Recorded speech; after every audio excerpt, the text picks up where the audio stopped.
Welcome back, U.S. history. Today we're talking Roaring Twenties. Quarantine mustache, looking mighty fine.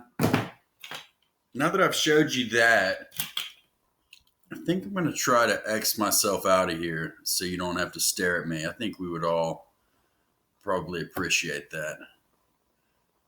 So the first thing I'm going to do is pause it. Now we're going to try that again.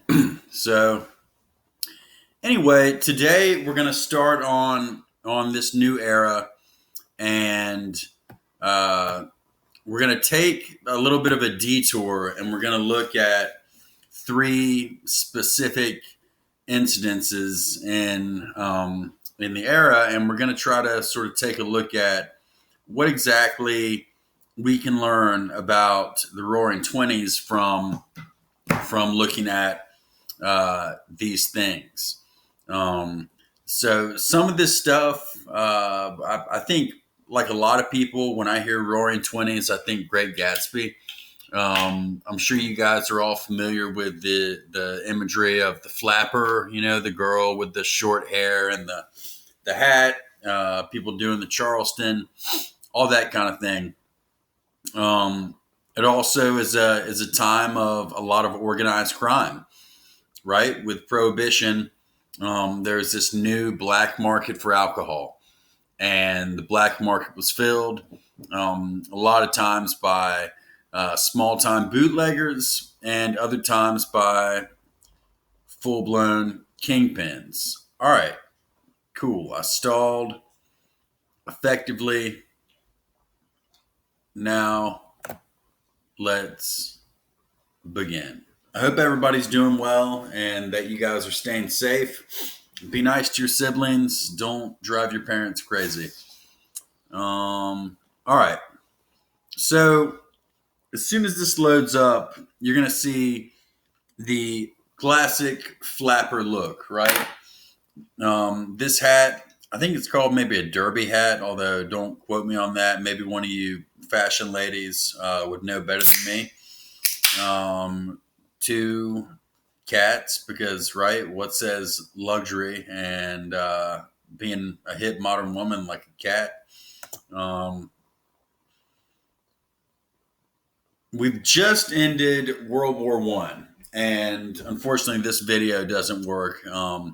But Warren G. Harding is in charge, and he's gonna implement a few new taxes and policies. One of them is the Fordney-McCumber tariff. That tariff raises taxes on imported goods from Europe. Harding, we had just fought a world war that caused a lot of death, cost a ton of money. Americans were war weary, right? They'd had enough of fighting. So someone like Harding really appealed to them because he came with more of an isolationist message. So this huge tariff, it really hurts Europe's ability to sell goods in the U.S. And the problem is Europe owed America a lot of money. Remember, we donated, or loaned, I should say, almost $300 million to the Allied powers. So they had to pay us back somehow.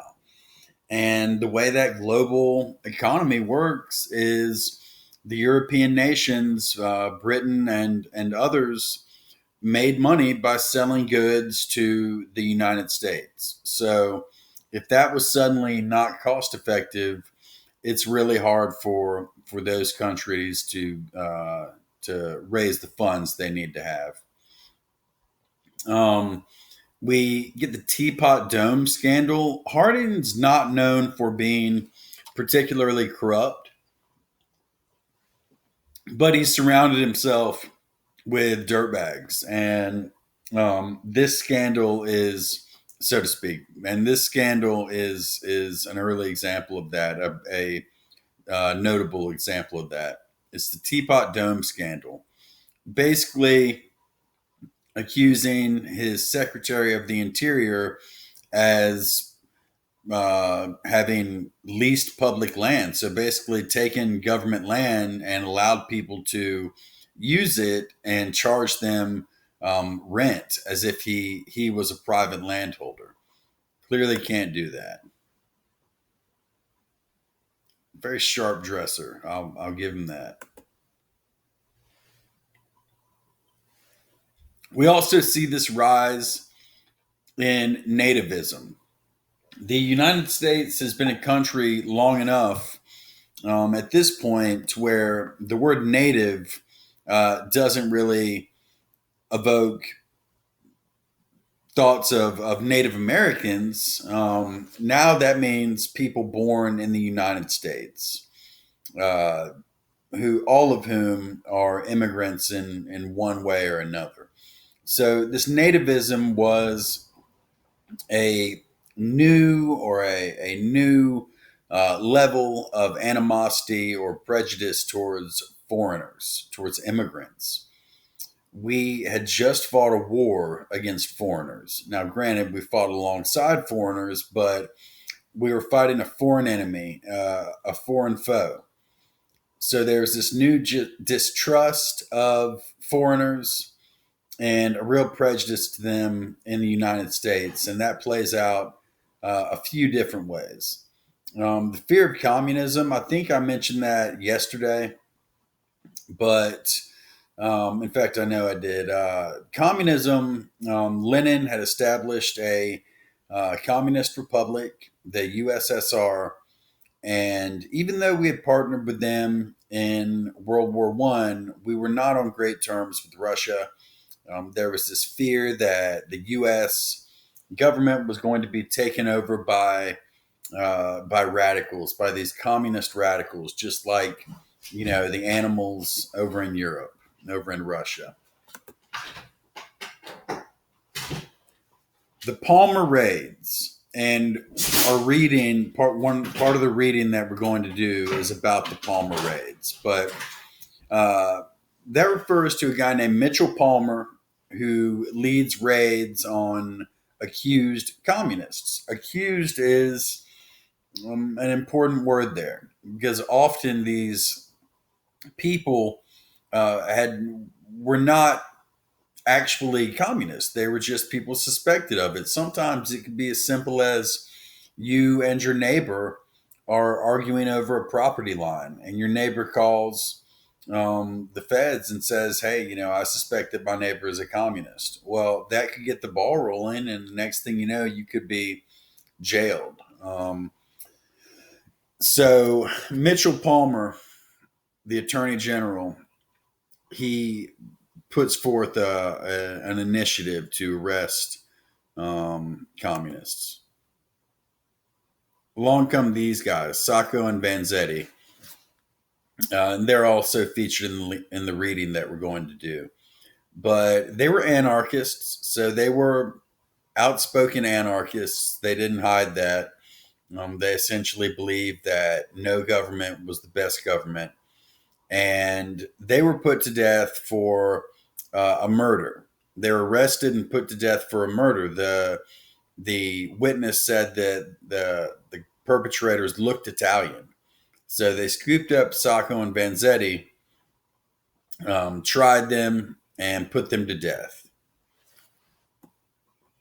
Just an example, something that's pointed to as really exemplifying this nativism or this xenophobia. When we say xenophobia, uh, we mean that fear of immigrants. So actually, we didn't talk. Let me see if Scope's monkey trial is in this one. I can't remember.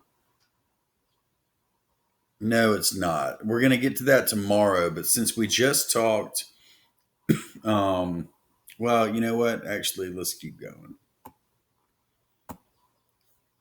There aren't that many slides left, so we'll go through the rest of the presentation and then we'll finish the lesson with that reading. So Limited immigration.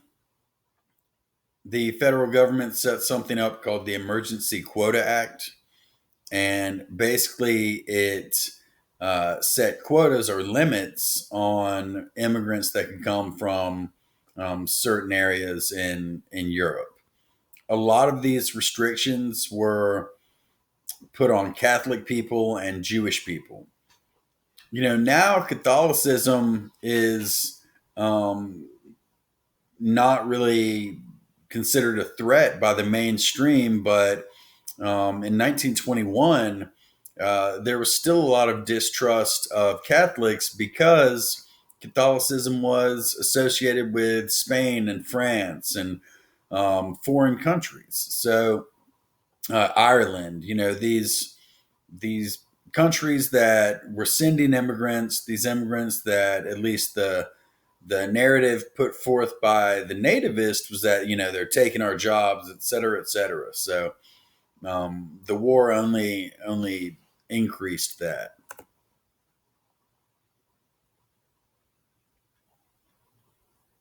Mainly from Eastern and Southern Europe.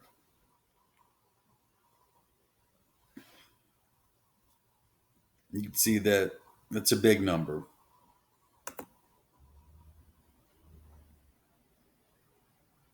Business prosperity pretty much just means success, financial success in this case. Incomes rise, so the economy is booming. In that 9 year span, in the span of the decade, income increases 35%. That is a colossal spread. Um, Electricity is spreading, so more and more areas of the country now have access to electricity. And that has countless implications as far as American society. We'll talk about some of those later this week. Along with that electricity came certain appliances, radios, refrigerators, toasters. Right before the refrigerator, people got ice they cut huge blocks of ice out of frozen rivers or frozen ponds, and they would pack that ice in sawdust and send it, for people to store it in their ice shed. But clearly, having a refrigerator that you can plug in is a much better alternative. And toasters, I mean, before they had to toast it one side at a time. Can you imagine? What a tragedy. We also see psychology more incorporated into advertising, what we think of as modern advertising. It's all about psychology. Companies, products want you to feel something emotionally when you see or have some sort of emotional response when you see their ads. So companies would literally hire psychologists and get them to sort of get their guidance on how to best appeal to the country. These things are so funny to look at now. 20,679 physicians say Luckies are less irritating. It's toasted, right? Nothing like 20,000 doctors selling cigarettes. Wrigley's, chew it after every meal. The flavor lasts. Why would you want, other than just generally a good idea, if you're Wrigley's, why would you say chew it after every meal?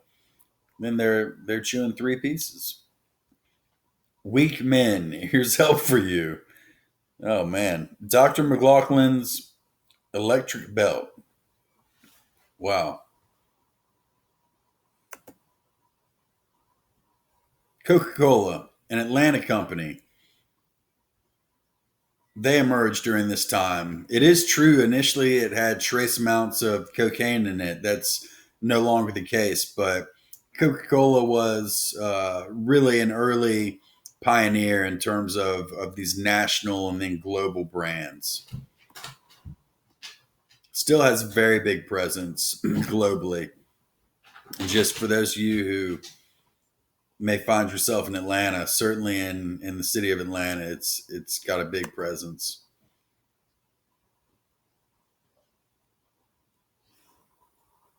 So even though these tycoons are getting ultra wealthy and incomes as a whole are on the rise, a lot of these workers were still just scraping by. Um, Not to mention farming, railroads, and iron industries are losing money. In the years leading up to this and the decades leading up to it, remember, railroads were expanding super rapidly. That created a need for iron. Um, Railroad expansion is still going on, definitely. Transportation infrastructure is still improving in 2020, but it wasn't experiencing the same boom that it was during the Gilded Era. So, excuse me. So we see an increase in consumer debt, and consumer debt leads to not a new concept, but new to the mainstream, new to corporate America. This idea of paying in installments. It allowed people to purchase goods that they couldn't purchase to afford. Couldn't afford to purchase if they had to pay it all at once. This is how we do. A lot of people, most people do this with the car, right? You go and if the car is $10,000, you have $2,000 as a down payment, and then you're going to pay the rest in monthly payments, monthly installments.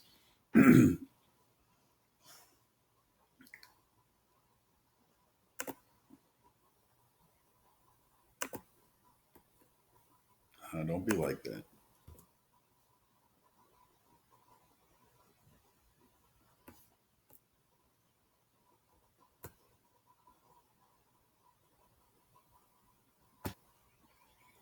All right, so we haven't talked Scope's monkey trial, um, but we're going to read through this, and there are questions. There are 10 questions posted on your classwork page that I want you to answer. They're due by Friday, but instead of having you guys read this all by yourselves, I know we're not all watching these because YouTube, I have like 3 views, but that's okay as long as you're turning in your work.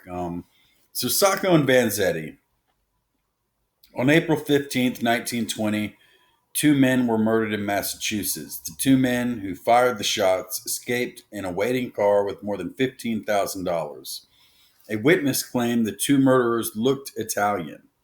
3 weeks later, Nicola Sacco and Bartolomeo Vanzetti were arrested. Sacco and Vanzetti had no official criminal records, but in a climate of frustration and fear over immigration and the Red Scare, the fear of communism, Sacco and Vanzetti were easy scapegoats, easy to blame. Both men were poor Italian immigrants. Both had avoided the World War I draft and criticized the war, which was a violation of the Selective Service Act, the Espionage Act, and the Sedition Act, which, if you guys remember, were the acts that outlawed speaking out against the government. Both were anarchists, believing that men should not be ruled by governments. Finally, both supported unions and workers' rights, something communists tend to support as well. The Sacco and Vanzetti trial in 1921 became a matter of national public attention. The accused readily admitted their radical beliefs but denied any involvement in the crime and conducted themselves with dignity during the trial. Judge Webster Thayer was clearly not neutral and was sometimes heard uttering prejudiced comments. Despite the lack of any solid evidence against either man, and the fact that the witnesses testified that Sacco was in Boston at the time of the murder, The jury found both men guilty. They were sentenced to death by electrocution. The death sentences prompted large protests throughout the United States and Europe. Sacco and Vanzetti proclaimed their innocence to the end.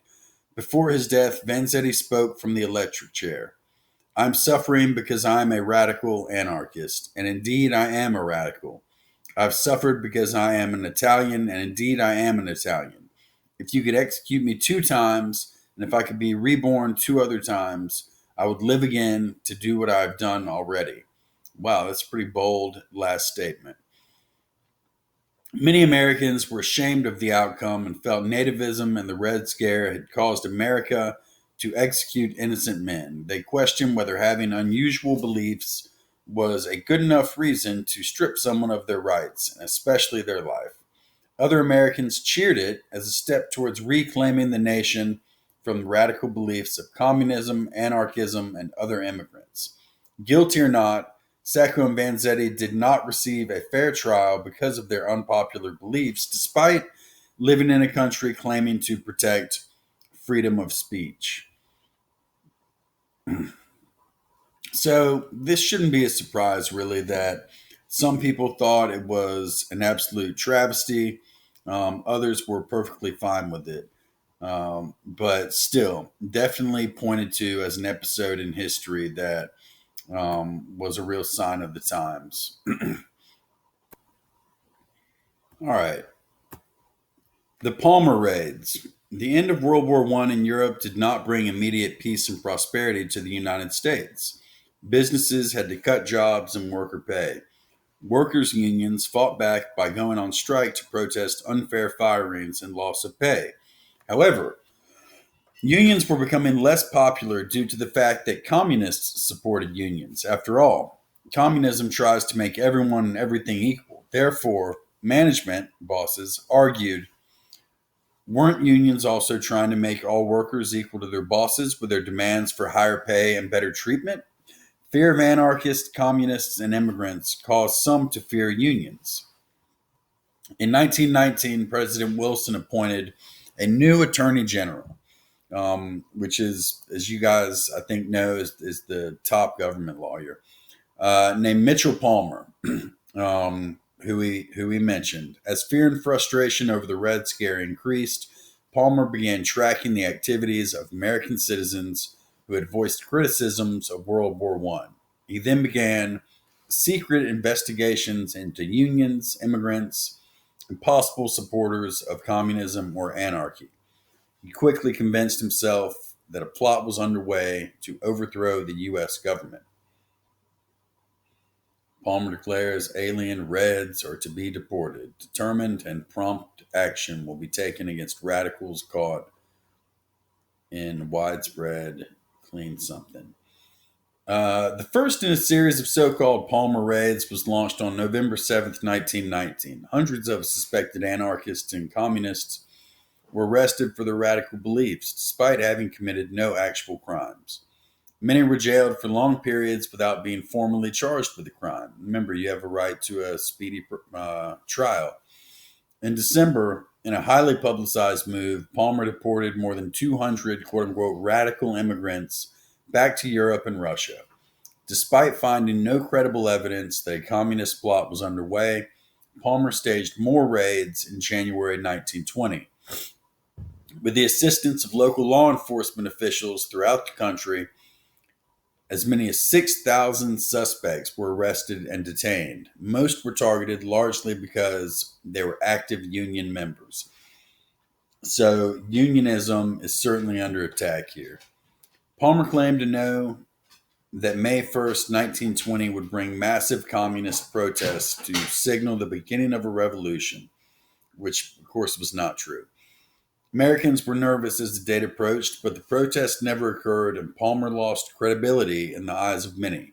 He was soon sharply criticized for violating the Fourth Amendment by conducting searches and seizures without by conducting searches without warrants, and Sixth Amendment by denying prisoners, lawyers, or a trial. Most damaging were the charges of some who believed that the Palmer raids were simply Palmer's way to gain attention and support to run for president in 1920. Through the Red Scare, though the Red Scare would continue, many Americans began to question whether being an immigrant or union member was a legitimate reason to strip someone of their rights. Many people's lives were affected by Palmer's overreaction, and the Palmer raids of 1919 to 1920 were the first of a series of Red Scares in American history in which the government would overreact to imagined communist threats.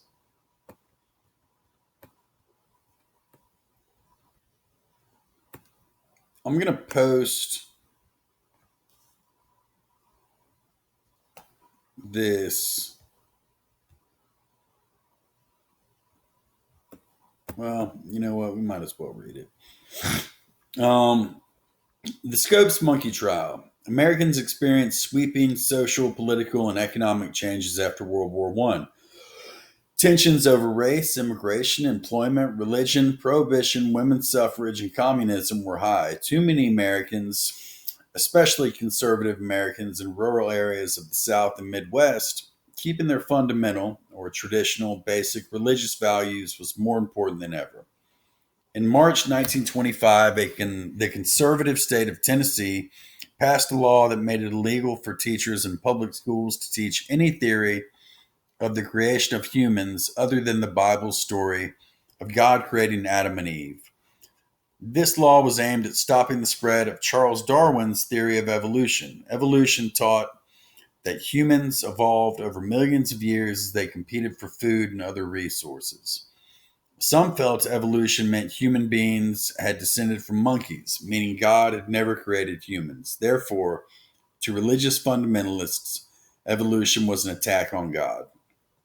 Biology teacher John T. Scopes decided to teach the theory of evolution anyway. He was promptly arrested, setting the stage for what was termed the Scopes Monkey Trial.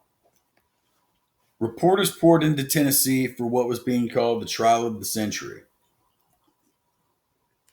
There was never any doubt that Scopes would be found guilty. He had violated the Tennessee state law by teaching evolution. But the trial stood for something bigger. It pitted religion versus science, tradition versus progress, and church versus government. Issues still going on in 2020, class. Scope's attorney, Clarence Darrow, argued that while his client was guilty of breaking the law violated the First Amendment in two ways. First, the First Amendment calls for the separation of church and state, meaning the government, otherwise known as the state, in this case, cannot favor or support a specific religion. Clearly, Tennessee's government was requiring the Christian creation story. Secondly, Attorney Darrow argued that John Scopes was protected by academic freedom of speech.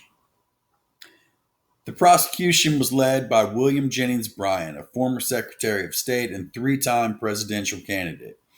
Three-time loser. Near the end of his long career, Bryan was a firm religious fundamentalist. But Bryan blundered during the trial by allowing Darrow to call him as an expert witness on the Bible. Under relentless questioning carried live on the radio, huge influence, Bryan came across to many Americans as old, tired, and foolish. Darrow flooded him with questions about whether biblical stories such as Eve being from Adam's rib, Jonah surviving for 3 days inside a whale's stomach, Noah's Ark taking a male and female of every species on earth during the flood, and God making the earth in 6 days just 6,000 years ago were 100% accurate. In the end, Bryan disappointed his supporters by admitting that some biblical events might not be taken literally. Scopes was found guilty and fined $100 for his crime. However, the more significant verdict was rendered by the American people, who by the end of the trial clearly favored science over religious fundamentalism. America's future would embrace science and learning over a future of denying or ignoring new ideas, hopefully. Science would be taught in schools, and the Bible would belong in church. So these are not the questions you're doing. You don't need those. The questions you're doing are posted in your classwork page. Good job showing up and logging on. And I will talk to you guys tomorrow.